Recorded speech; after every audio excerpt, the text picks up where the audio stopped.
Have you noticed how many subscription options are available for just about any and everything?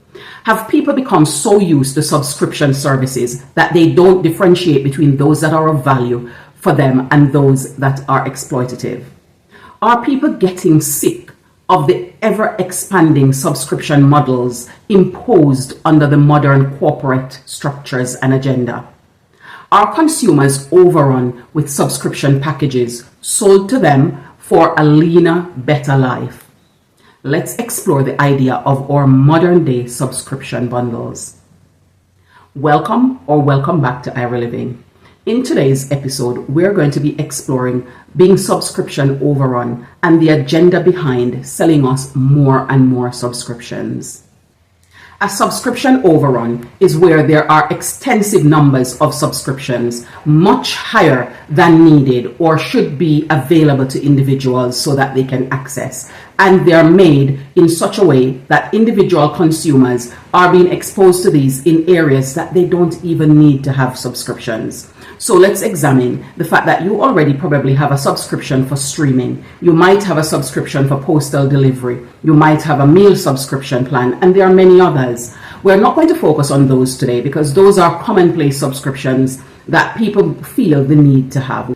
What we're going to look at are the subscriptions that are offered to individuals in other ways in a form of disguise, and these are contributing to financial mismanagement through convenience or the fear of missing out. And we're going to be looking at three specific factors why this is possible on the part of the consumer.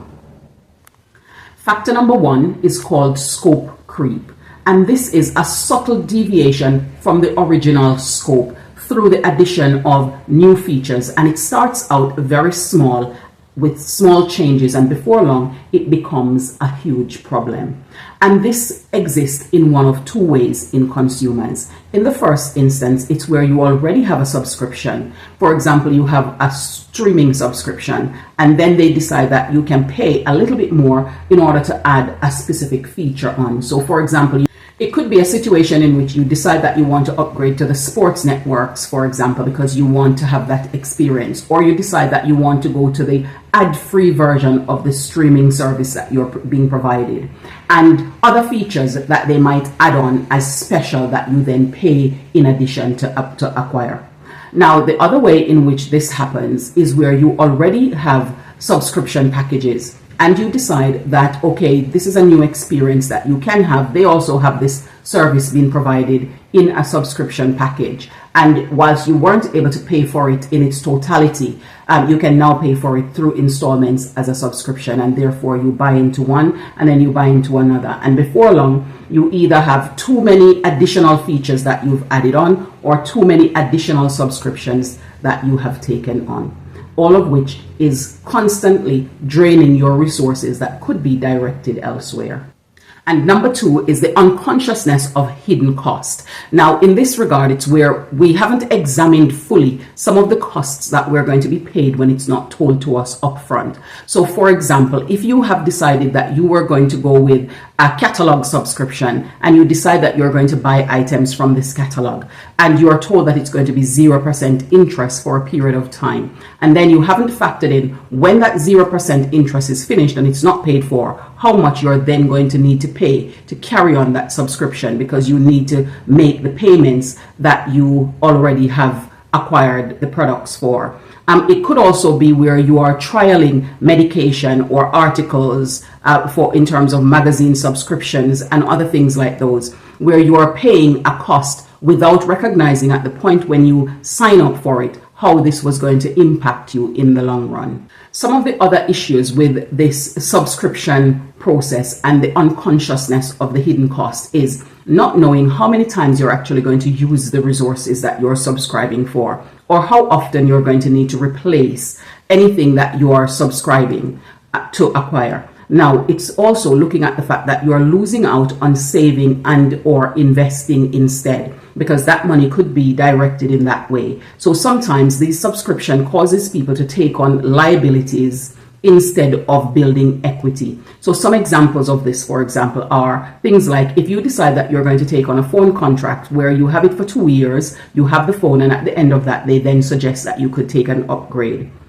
Some of these contracts allow you to take a buyout and in terms of paying you out some money, and then you can continue with the phone that you have. But if you decide that you're going to use the upgrade and take out a new phone, the phone that you currently have serves you perfectly well. There's nothing wrong with it. You have no need for a new phone. However, because you're accustomed to paying this subscription, you go down the path of taking out a new phone and therefore paying again for another 24 months for a phone that you really don't need. But this is cost that you were not recognizing or noticing that existed in the first place.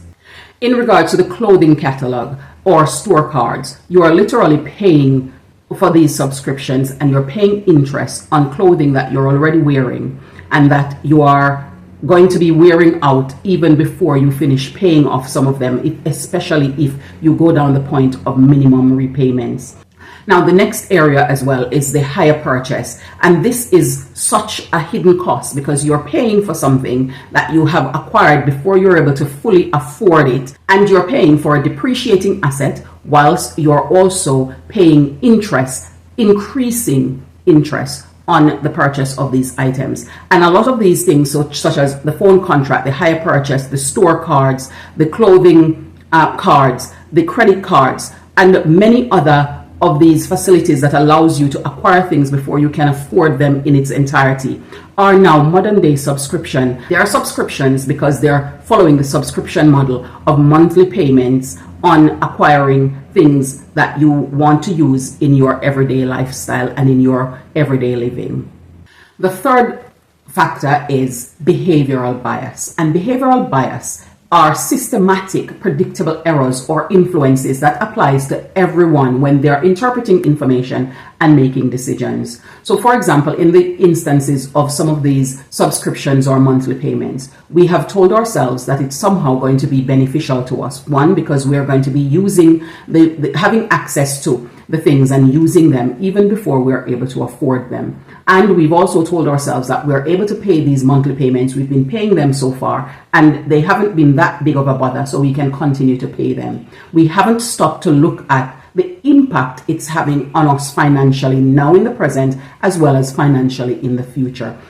And understanding how to reduce making predictable financial mistakes and start to grow our financial portfolio is essential if we're going to get to the place where we can confidently know that we are sowing into our future and making our future much more financially comfortable for us as we age and get towards the point where we can start to make decisions about our retirement, because those decisions start from now. What we're doing and how we're spending, we could set up a similar subscription approach by just setting up those monies and reviewing the ones that we are currently using and seeing whether or not they're relevant, necessary, or important in our lives. And where they're not, we cut them out.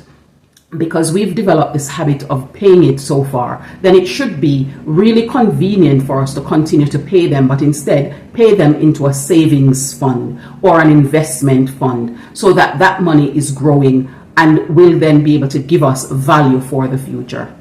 Being overrun with subscription is something that we can stop and something that we can take action on eliminating or minimizing in our lives. And hopefully understanding these factors will give us an opportunity to reflect and take actions in which we're making decisions that profits us and that pays into our future and give us a better financial positioning and stabilize us in a way that the current way in which we are spending our money in the subscriptions we're investing in isn't necessarily going to afford us. Remember, financial literacy is revolutionary. It has transformed my life, and I believe that it can do the same to yours.